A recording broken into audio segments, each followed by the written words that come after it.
উফ খুড়ো, কি ঠান্ডা পড়েছে গো! একেবারে যাকে বলে হাড় কাঁপানো ঠান্ডা। আরে বাপ, এই সে আবার বলতে। এই করি, আগুনের আঁচটা আর একটু বাড়িয়ে দে দেখি। উফ, সুখেন, একটু ভালো করে চা কর। এমন ঠান্ডার সময় গরম গরম চা না হলে আসল জমে না রে। গ্রামের শেষ প্রান্তে সুখেনের চায়ের দোকানের সামনে একটা আটচালায় বসে আছে সবাই। প্রতিদিন সন্ধ্যায় আড্ডা দেয় গ্রামের বেশ কিছু মানুষ। গঙ্গাপুর গ্রাম বেশ বড়সড়, 10-15 পাড়া মিলিয়ে শেখা। বিভিন্ন পাড়া থেকে যেমন অনেক বয়সের মানুষ এখানে আসে, ঠিক তেমনই কিছু কিছু ছেলে ছোকরারাও আসে সন্ধ্যাকালীন এই আড্ডাতে। এই আড্ডায় আসর তাদের কাছে নেশার মতন। শীত, গ্রীষ্ম, বর্ষা, ঝড়, জল, বজ্রপাত, কোনো কিছুতেই তাদের আসা বন্ধ হয় না। এই সময়টা শীতকাল, বেশ জাঁকিয়ে ঠান্ডা পড়েছে। তাপমাত্রার পারদ এখন সর্বনিম্ন। আটচালার মেঝেতে শুকনো ডাল একত্রিত করে আগুন হয়েছে জ্বালানো, আর সেই আগুনকে ঘিরে গোল করে বসে আছে প্রায় জনা 10 মানুষ। তবে এই আড্ডার আসরের শিরোমণি হল নকুল খুড়ো। গঙ্গাপুর গ্রামের সবচেয়ে বয়স্ক মানুষ সে। ফচকে ছেলে ছোকরারা বলে বুড়ো নাকি বয়সের কোনো গাছপাথর নেই। বয়সের ভারে ঈষৎ কুঁজো হয়ে চলে নকুল খুড়ো। ঘোলাটে চোখের উপর বসেছে মোটা কাঁচের চশমা, মাথায় ধবধবে সাদা চুল বেশ খানিকটা উঠে গিয়ে সামনের দিকে ঢাক পড়েছে। তবুও এই বয়সও তার শারীরিক ও মানসিক শক্তি অপার। খুড়ো প্রতিদিন সন্ধ্যায় আড্ডার আসরে একেবারে জমিয়ে তোলে। সুখেন চায়ের দোকান থেকে খুড়োর জন্য দিয়ে গেল একটা গরম ধোয়া ওঠা চা। সকলে নিজেদের মধ্যে নানান টুকিটাকি বিষয় নিয়ে আলোচনা করছিল। খুড়ো গরম চা খেয়ে বিড়ির তাড়া থেকে একটা লম্বা টান দিয়ে খানিক ধোঁয়া ছাড়ল। তারপর গায়ের কম্বলটা ভালোভাবে জড়িয়ে নিয়ে বলল, এখনকার শীতকাল কি দেখেছ? আমাদের ছোটবেলায় শীতকাল ছিল মনে রাখার মতো।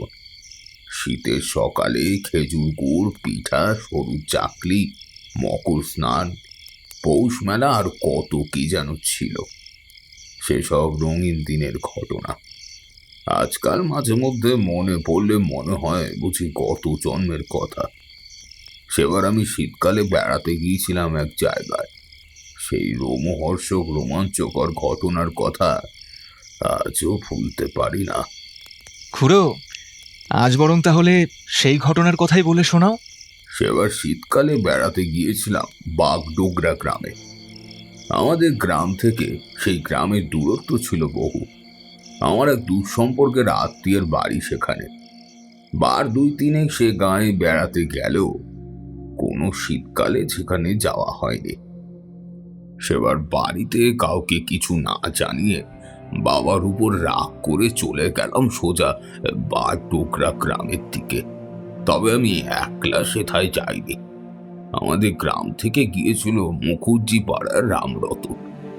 রামরতন আর বেঁচে নেই, কবেই মারা গিয়েছে সে। তা না হলে এই ঘটনার সাক্ষী হিসাবে তাকে দেখাতাম। যাই হোক, তো আমি আর রামরতন আমরা দুজন মিলে বাগডোগরায় বকুল দিদির বাড়িতে গিয়ে উঠলাম। বকুল দিদি আমার মুখ চোখের অবস্থা দেখে বুঝতে পারলো যে আমি বাড়ি থেকে কিছু একটা ঝামেলা করে তার কাছে এসে পৌঁছেছি। সে তৎক্ষণাৎ আমার বাড়ির উদ্দেশ্যে একখানা পত্র লিখে দিল যে আমরা এখন বাগডোগরায় আছি, তার কাছে গিয়ে পৌঁছেছি, সুতরাং চিন্তার কোনো কারণ নেই। বকুল দিদি আমাদের বেশ কয়েকদিন তার কাছে রেখে তবেই বাড়িতে আসতে দেবে। বাগডোগরা গ্রাম সম্পর্কে তোমাদের সকলকে 2-1 কথা বলে রাখা দরকার। বাগডোগরা গ্রামে 3 ধারে রয়েছে ঘন জঙ্গল। তারপর থেকে শুরু হয়েছে বড় বড় পাথুরে ঢিবি। সেই জঙ্গলের মধ্যে সব থেকে বেশি যে গাছ আছে তা হলো খেজুর। তাই জন্য ওখানকার স্থানীয় মানুষদের প্রধান জীবিকা হলো এই শীতকালে খেজুরের রস সংগ্রহ করে এবং খাঁটি বিশুদ্ধ ঝোলা গুড় উৎপাদন করা। এই এখনকার দিনের মতন এমন ভেজাল গুড় নয়। সে গুড়ের স্বাদ একবার মুখে দিলে তা আজীবন লেগে থাকে। আমি রামরতন ওর ওখানকার কিছু ছেলে পুলে মিলে ঠিক করলাম লুকিয়ে লুকিয়ে খেজুরের রস চুরি করতে যাব। বকুল দিদির ছেলে গৌরাঙ্গ বলে উঠল, আমাদের এখানে খেজুর রস একবার খেলে না পুরো নেশায় পড়ে যাবে। মনে হবে প্রতি বছর শীতকালে এসে রস চুরি করে খায়। আচ্ছা, তা কবে যাওয়া হবে? কবে কি গো, কালকেই যাব। তবে হ্যাঁ, একেবারে শেষ রাতের অন্ধকার থাকতে থাকতে কিন্তু বের হতে হবে। তা না হলে ভোর হওয়ার আগেই লোকেরা খেজুর বনে চলে আসবে। আর একবার যদি খেজুর রস চুরি করতে গিয়ে হাতে নাতে ধরা পড়ি, তাহলে বেধড়ক মার খেতে হবে। তা কোন দিকে যাওয়া হবে? না মানে তোদের এখানে তো চারিদিকেই শুধু খেজুরের গাছ আর খেজুরের গাছ, তাই জন্যই জিজ্ঞাসা করছিলাম। সে যে কোনো দিকে যাওয়া যেতে পারে, একমাত্র ওই পূবের দিকের জঙ্গল বাদে। কেন গৌরাঙ্গ, পূব দিকের জঙ্গলে যাওয়া যেতে পারে না কেন? আমি স্পষ্ট দেখলাম। আমার এই কথা শুনে গৌরাঙ্গের মুখের আবির্ভাব কেমন যেন পুরোপুরি বদলে গেল, আর গোটা মুখের মধ্যে ছড়িয়ে পড়ল ভয়ের কালো ছায়া। গৌরাঙ্গ ছাড়াও সেখানে উপস্থিত গায়ের অন্যান্য ছেলেদের অবস্থাও হলো প্রায় একই। থমথমে মুখ, নিষ্পলক দৃষ্টিতে গৌরাঙ্গ খানিকক্ষণ চেয়ে থাকলো আমার দিকে, তারপর আমতা আমতা করে বলল, পূব দিকের জঙ্গলে আমাদের এখানকার কোনো মানুষ যায় না। রাত বিরেতে তো বহু দূরের কথা, দিন দুপুরের আলোতেও সেই জঙ্গলের মধ্যে ঢোকার সাহস দেখায় না কেউ। সকলে বলে ওখানে নাকি অপদেবতার বাস।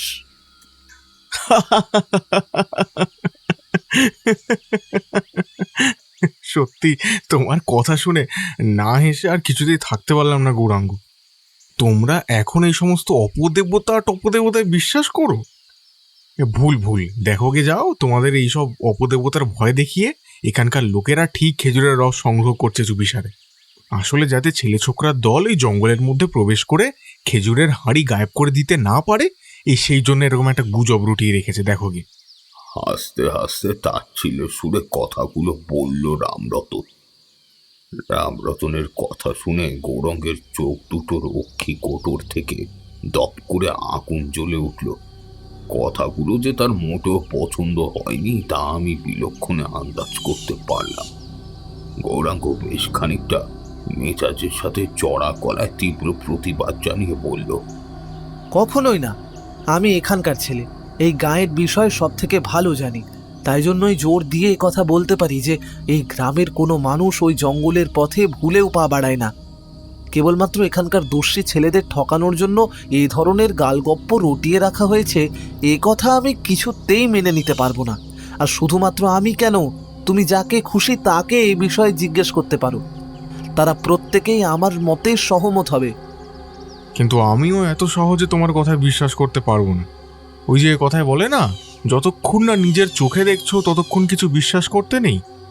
তাই জন্যই আমি কাল পূবের জঙ্গলে নিজে যাব, গিয়ে দেখব সেখানে সত্যিই তোমাদের অপদেবতা আছে কি না।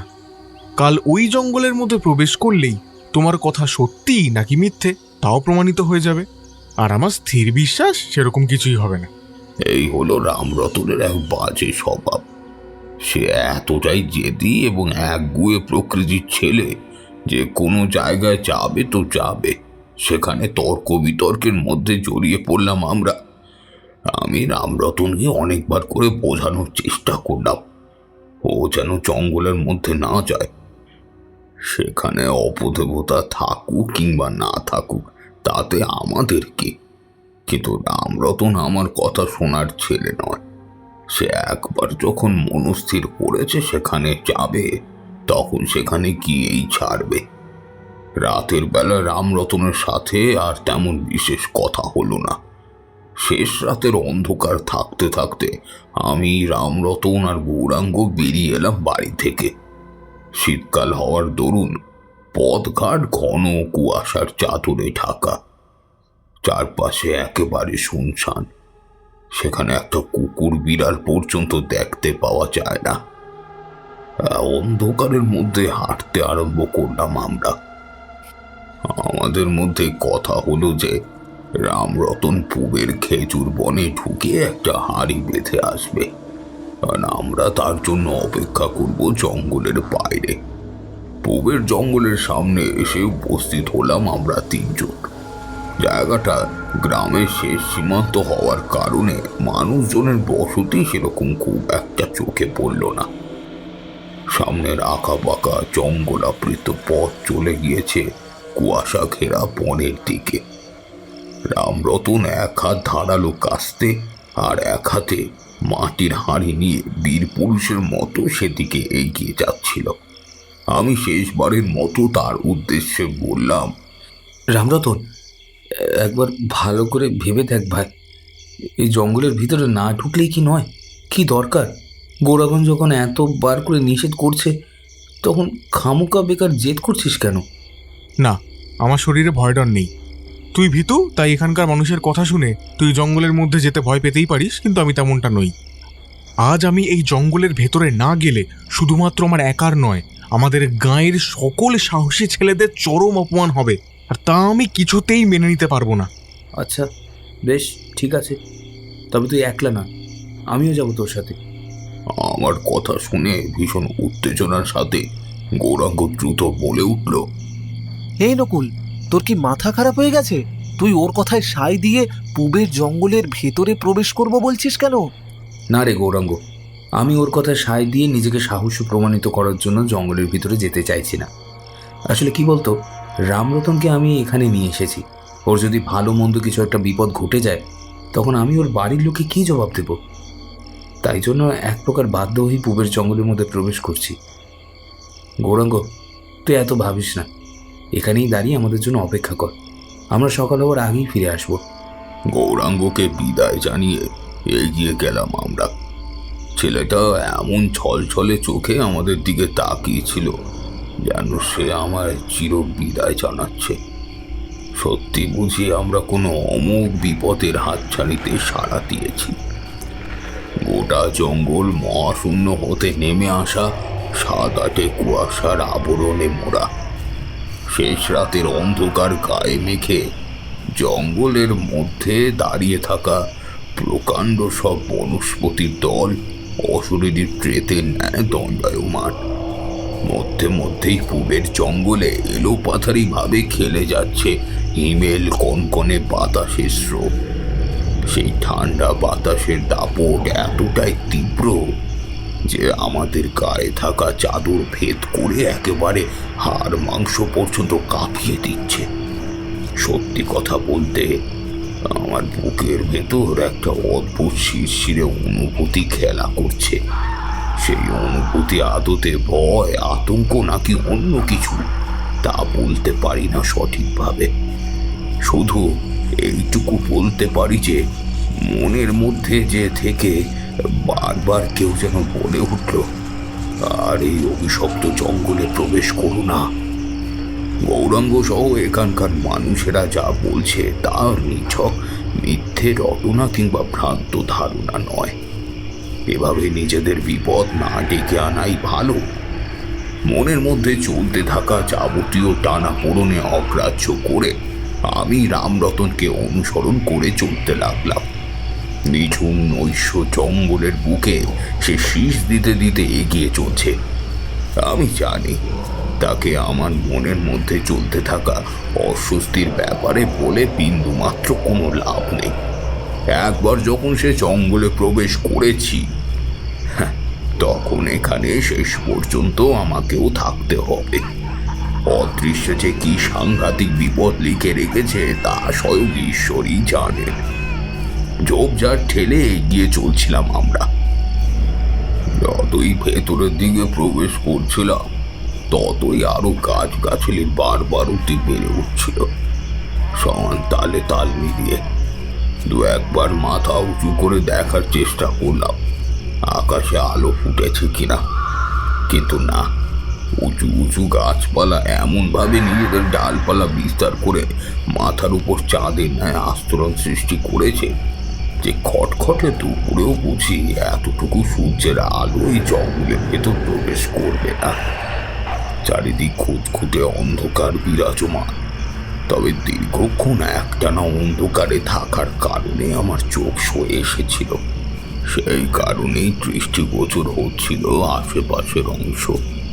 ওই তো সামনেই একটা ভালো খেজুর গাছ দেখা যাচ্ছে, চল নকুল ওই গাছটাতেই হাঁড়ি বাঁধবো। রামরতনের কণ্ঠস্বর আমার ভাবনার ঘোর কাটালো। সামনের দিকে তাকাতেই দেখলাম সত্যি একটা বড় সড়ো খেজুর গাছের মাথা দেখা যাচ্ছে। কুয়াশার মধ্য দিয়ে খুব একটা ভালো না দেখা গেলেও দেখা যায়। সেদিকেই হাঁটতে যাব, ঠিক এমন সময় কোনো একটা রাতচরা পাখি শেষ প্রহরের শিকারের সন্ধানে বেরিয়ে বীভৎস রকমের কর্কশ্বরে চিৎকার করে একেবারে মাথার উপর কয়েকবার পাক খেয়ে কোথায় যেন একটা গাছের ডালে গিয়ে বসল। সেই পাখির কর্কশ চিৎকার সমগ্র পূবের জঙ্গলের যাবতীয় মৃত্যুশীতল নীরবতা এক মুহূর্তের মধ্যে ভেঙে খান খান করে গেল। ততক্ষণে রামরতন বেশ খানিকটা এগিয়ে গিয়েছে সেদিকে। আমিও সেই পথেই পা বাড়াতে যাব, হঠাৎ আমার নজরে পড়ল পার্শ্ববর্তী একটা গাছের দিকে। আর তাতে আমি যা দেখলাম তাতে আমার মেরুদণ্ড বয়ে একটা বরফ গলা জলের স্রোত বয়ে গেল।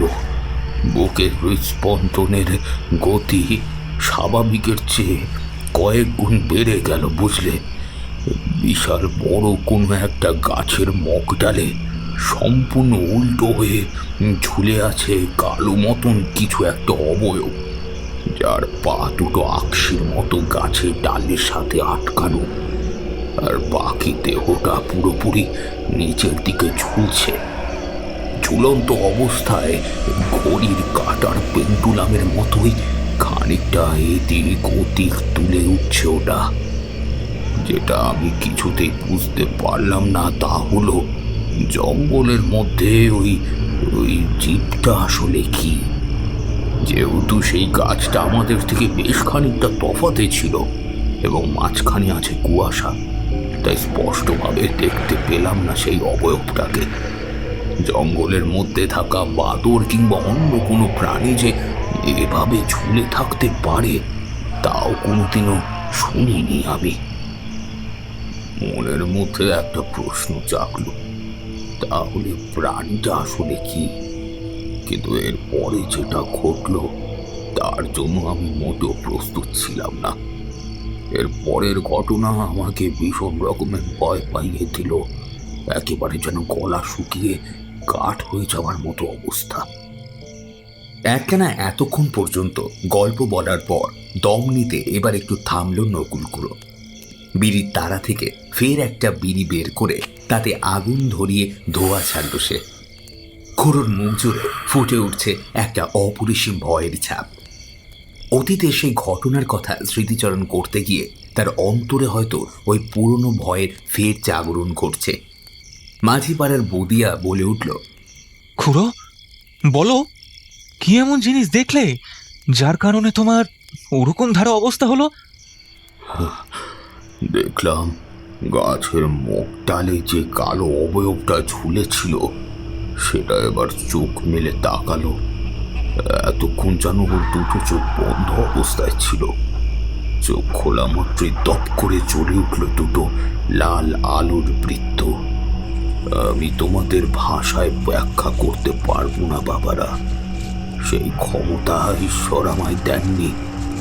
সেদিন আমি নিজের চোখে যা দেখেছিলাম তা স্বচক্ষে না দেখলে বিশ্বাস করা বড় দায়। টকটকে লাল দুটো চোখ, গনগনে আগুনের আঁচের মতো উত্তাপ যেন বেরিয়ে আসে সেই চোখের ভেতর থেকে। আমি আমি কোনো মতে ভাঙা ভাঙা গলায় রামরতনের নাম ধরে ডাকলাম। সে ততক্ষণে এগিয়ে গিয়েছিল অনেকটা খানি পথ। রামরতন, আরে আরে এই রামরতন। রামরতন পিছন ফিরে আমার দিকে তাকিয়ে জিজ্ঞাসা দৃষ্টিতে প্রশ্ন করল, কি হলো রে নকুল, তুই ওখানে দাঁড়িয়ে পড়েছিস কেন? আমি জবাবে কিছুই বলতে পারলাম না, কারণ আমার মুখ দিয়ে একটু শব্দটি বের হল না। কেবলমাত্র কাঁপা কাঁপা হাত তুলে অঙ্গুলি নির্দেশ করলাম সেই গাছটির দিকে। কি হলো রে? কি দেখাচ্ছিস ওদিক পানে? ওখানে তো কিছুই নেই। রামরতন কথা শুনে আমি পুরোপুরি বিস্মৃত হয়ে পড়লাম। গাছটার দিকে তাকিয়ে দেখলাম সত্যি অবাক করা বিষয়। মাত্র কয়েক সেকেন্ডের মধ্যে অবয়বটা পুরোপুরি উধাও হয়ে গিয়েছে। রামরতনের সাথে আমিও হাঁটতে আরম্ভ করলাম, কিন্তু আমার বুকের মধ্যে শুরু হলো একটা ধূপপকুনি, কিছুতেই কমতে চাইল না। বেশ বুঝতে পারলাম এই কালো অবয়বটা হয়তো গাছের আড়ালে লুকিয়ে পড়েছিল। সেই জন্যই রামরতনকে আমি তা দেখাতে চেয়েও দেখাতে পারলাম না। দুহাত জোর করে ভগবানের উদ্দেশ্যে প্রার্থনা করলাম যাতে তিনি আমাদের রক্ষে করেন। সমগ্র জঙ্গলের পরিবেশ ভীষণ গা ছমছমে। আর একটা জিনিস লক্ষ্য করলাম, তা হলো এই জঙ্গলের মধ্যে প্রবেশ করার পর থেকে আমার শরীর কেমন যেন ভারী হতে শুরু করেছে। কোনো এক অদৃশ্য শক্তি বারবার নিজের আধিপত্য কায়েম করতে চাইছে আমার দেহ, মন এবং স্নায়ুতন্ত্রের উপর, তা বুঝতে পারলাম। আমার মতো রামরতনের কি এই অনুভূতি হচ্ছে? আমি জানি তার এই অনুভূতি হলেও সে বিন্দুমাত্র বহিঃপ্রকাশ করবে না, কারণ নিজের জেদের কাছে কিছুতেই নত জানু সে হতে পারে না। নকুল, তুই এই হাঁড়ি আর কাস্তেটা ধর, আমি গাছের উপরে উঠছি।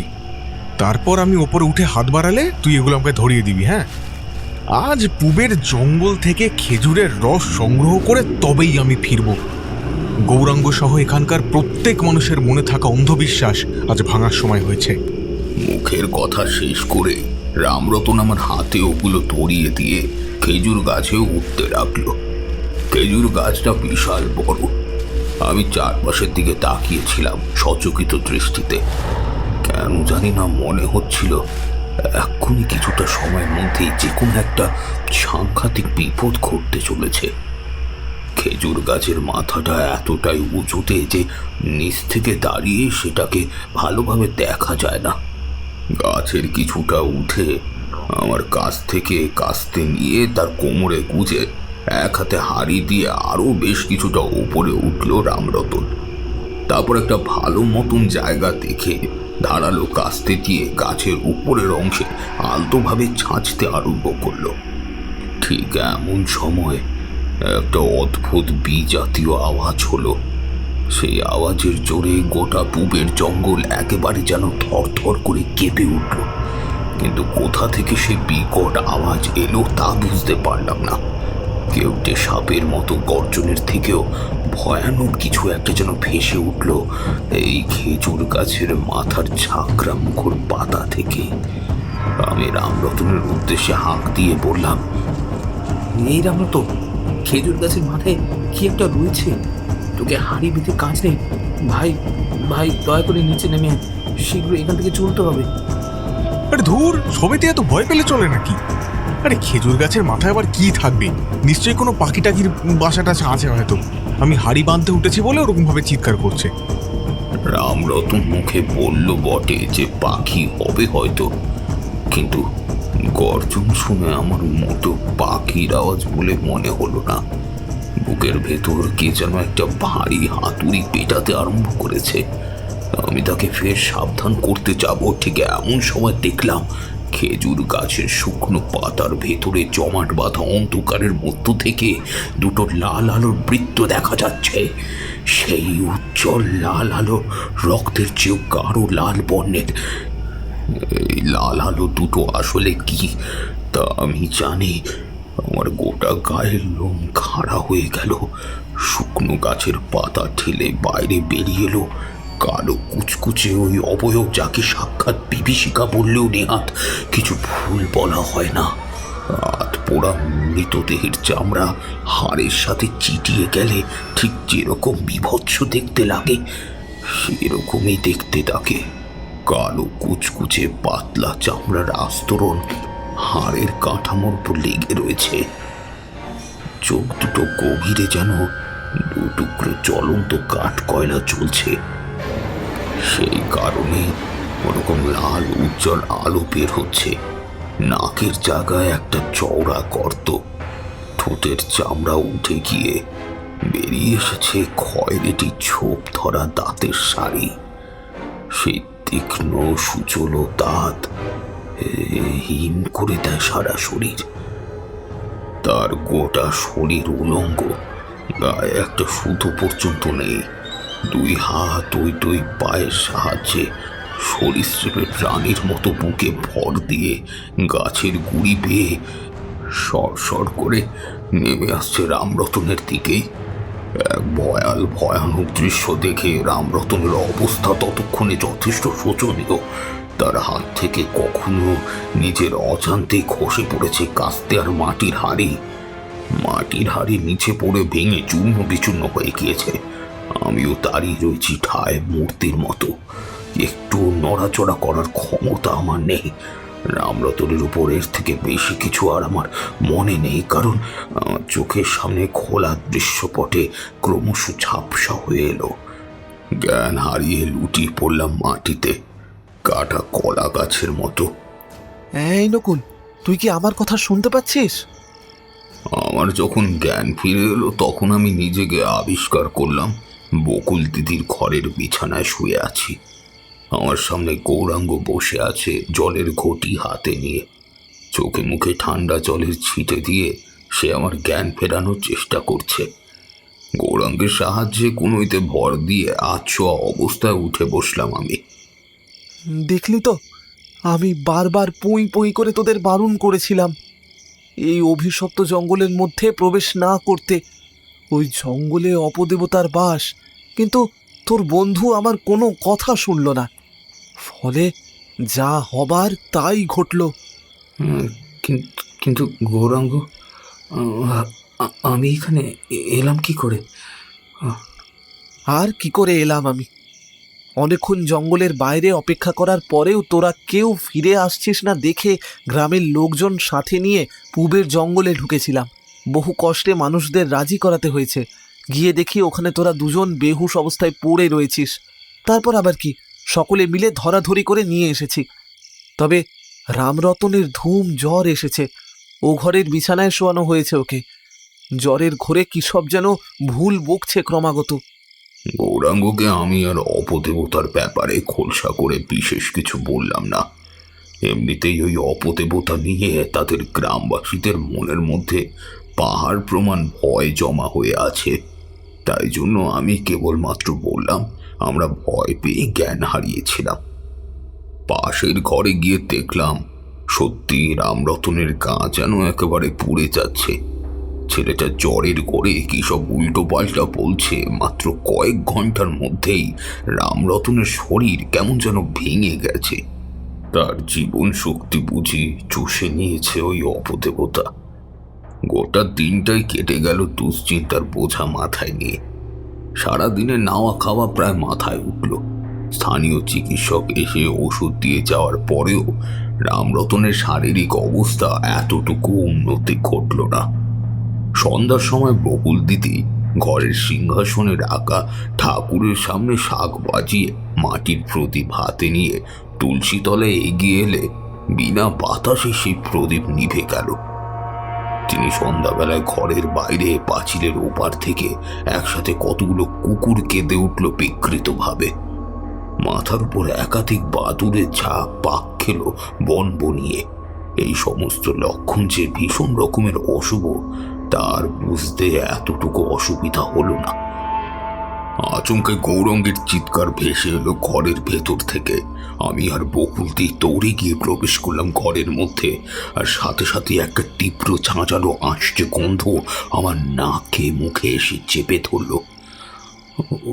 ও কি, ওটা খাটের তলায় কি রয়েছে? বিছানার মধ্যে রামরতন নেই, বরং খাটের তলায় ঘরের অন্ধকার কোণে কিছু একটা রয়েছে।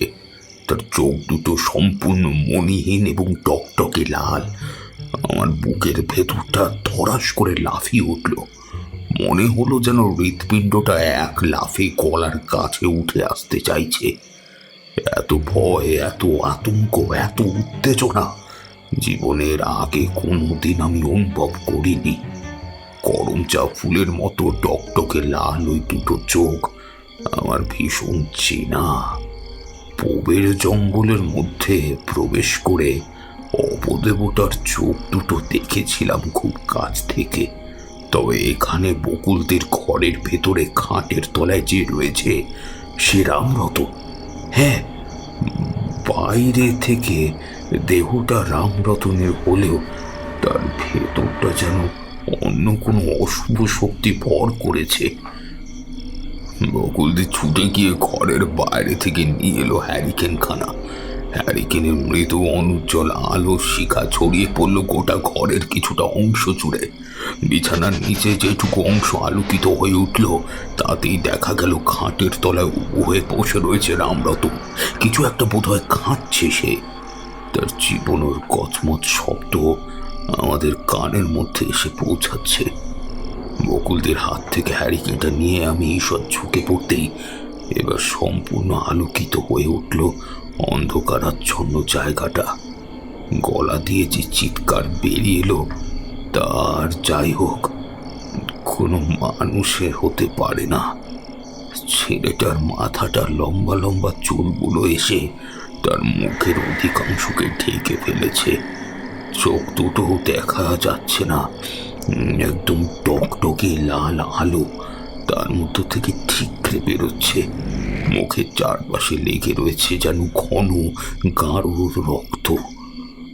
আমাদের দিকে তাকিয়ে খিলখিল করে হেসে উঠল রামরতন, আর তাতেই আমি স্পষ্ট দেখলাম ওর মুখের মধ্যে থাকা সব কটা দাঁত একেবারে কুচকুচে কালো হয়ে গিয়েছে। কোনো মানুষের দাঁত এরকম হতে পারে না। ঠোঁটের কষ বেয়ে গড়িয়ে নামছে রক্তের ধারা। ডান হাতখানা মুখের কাছে নিয়ে গিয়ে নিজের লম্বা লকলকে বৃহৎ জিভটা বের করে হাতের মধ্যে লাগা সব কটা রক্ত চেটে পুটে নিল রামরত। যেন রক্ত নয়, ওটা সাক্ষাৎ অমৃতের ধারা। আর গা শিরশির করে উঠল প্রবল ঘৃণায়, তলপেট গুলিয়ে উঠল আমার, বমি হয়ে আসবে। আমি দেখলাম মেঝের মধ্যে পড়ে রয়েছে একটা ধবধবে সাদা কিছু। আমার বুকটা পুনরায় ছ্যাদ করে উঠল। হা ভগবান, এ যে বকুল দিদির অত্যন্ত প্রিয় পোষা বিড়াল মিনি। তার মানে রামরতন ওটাকেই হত্যা করে নিজের রক্ত পিপাসা মেটানোর চেষ্টা করেছে। বকুল দিদির চোখ ফেটে জল গড়িয়ে পড়ল। গৌরাঙ্গের অবস্থাও শোচনীয়।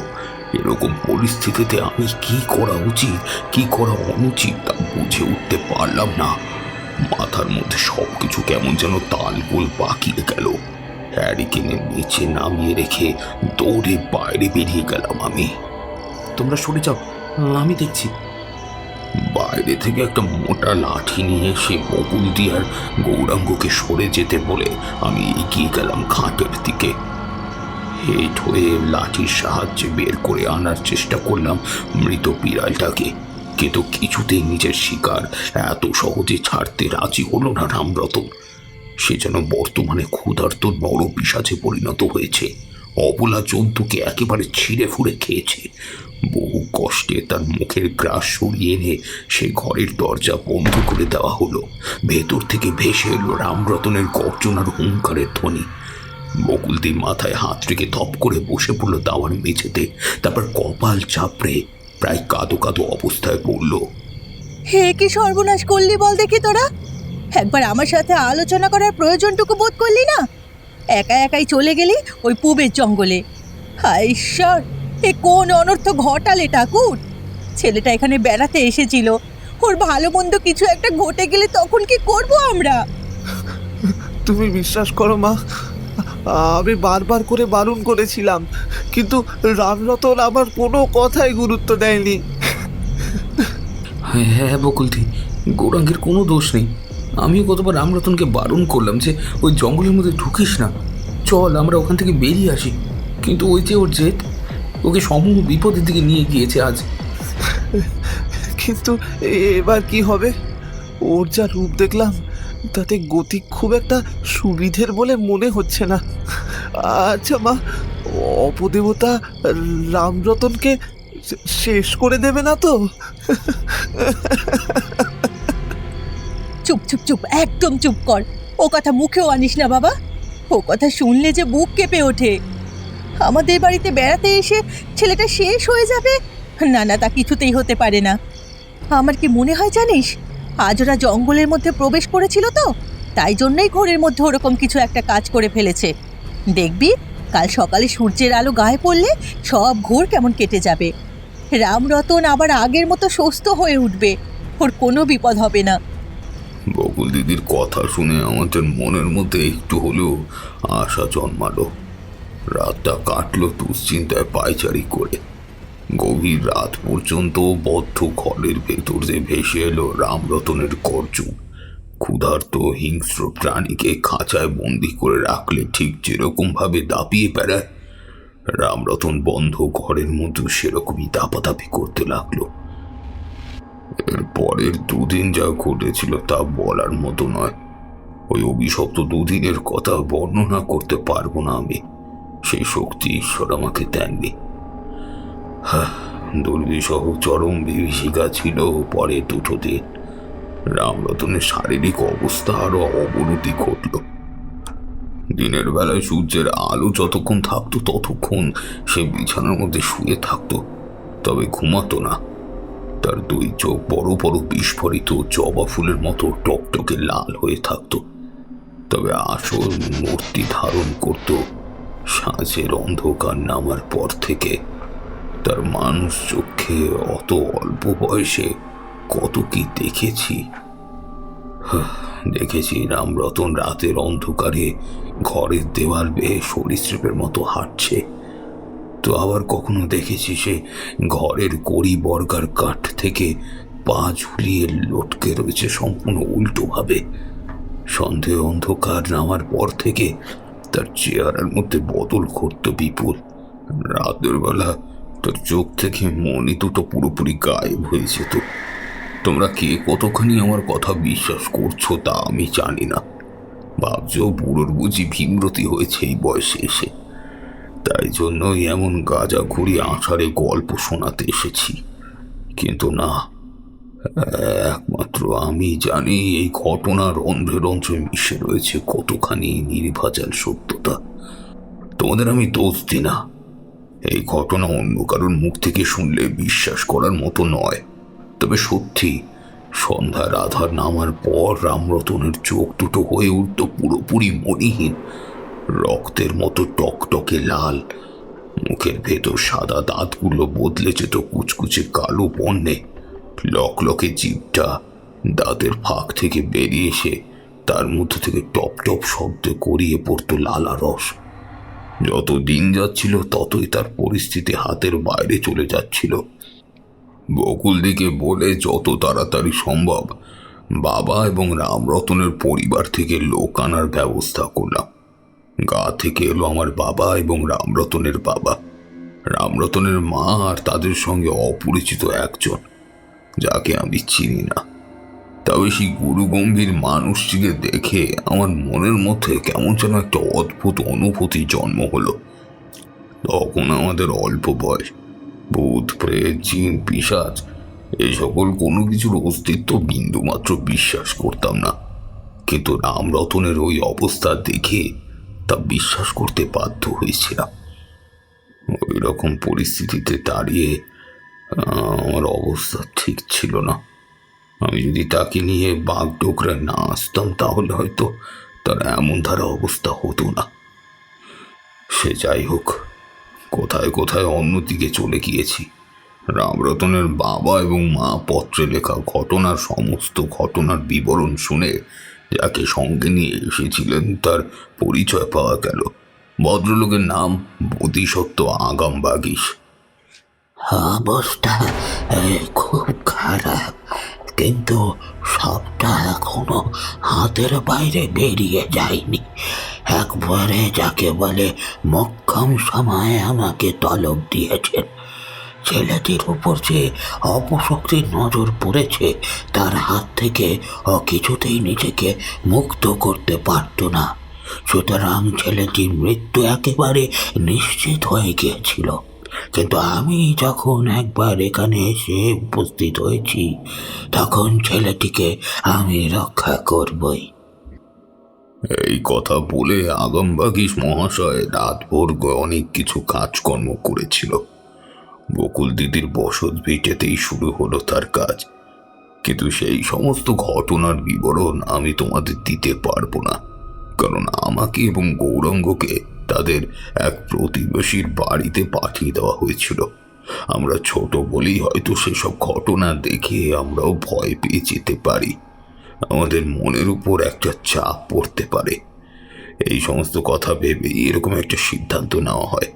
সেদিন রাতে ওই ঘরের মধ্যে যে কি ঘটেছিল কেবলমাত্র বড়রাই বলতে পারবে। সন্ধ্যার পর থেকেই শুরু হয়েছিল একের পর এক মন্ত্রোচ্চারণ এবং গৃহবন্ধন প্রক্রিয়া।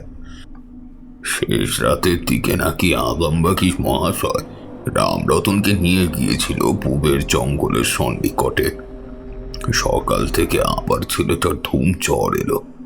তারপর দিন থেকেই ধীরে ধীরে সুস্থ হয়ে এলো রামরতন।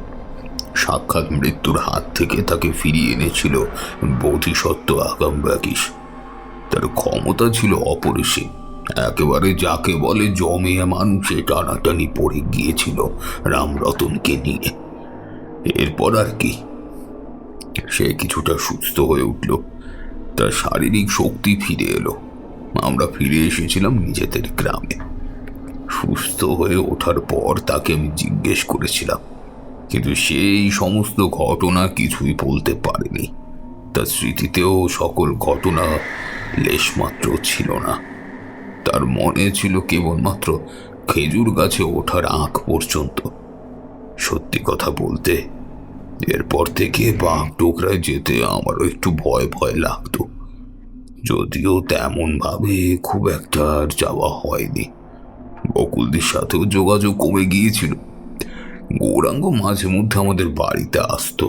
প্রায় এক যুগ পর তার মুখ থেকে শুনেছিলাম পূবের জঙ্গলে নাকি ভয়ানক রকমের দাবানলের সৃষ্টি হয় এবং গোটা জঙ্গল একেবারে পুড়ে ছাই হয়ে গিয়েছে। তার সাথে ধ্বংস হয়ে গেছে জঙ্গলের মধ্যে থাকা অপদেবতা। এই জায়গাটা এখন নাকি পুরোপুরি স্বাভাবিক, মানুষের যাতায়াতের রাস্তাও তৈরি হয়েছে। যদিও আমি এ সকল কথার সত্যতা আসলে কতখানি তা জানি না। তা জানার জন্য কোনোদিন বাগডোগরায় গিয়ে ও পথে যাওয়ার চেষ্টাও করিনি। আমার মনের মধ্যে পূবের জঙ্গলকে নিয়ে যে বিপুল ভয় গেঁথে রয়েছে তা কখনো কোনোদিন কোনো দাবানলের আগুন পুড়িয়ে ছাই করে দিতে পারবে না। একটানা গল্প বলে এবার কিছুটা দম নিল নবীন খুড়ো। বিড়ির তাড়া থেকে তৃতীয় বিড়ি বার করে তাতে আগুন ধরিয়ে এক টান দিয়ে উঠে দাঁড়ালো। হাতের লাঠিখানা উঁচিয়ে ধরে একবার প্রত্যেকের পানে তাকিয়ে বাড়ির পথে হাঁটতে আরম্ভ করল। আজকের মতো আড্ডার আসর এখানেই সমাপ্ত। সেথায় উপস্থিত প্রত্যেকেই এবার উঠল যে যার জায়গা ছেড়ে। পাশের চায়ের দোকানের বিল মিটিয়ে দিয়ে এলো একজন সকলের হয়ে।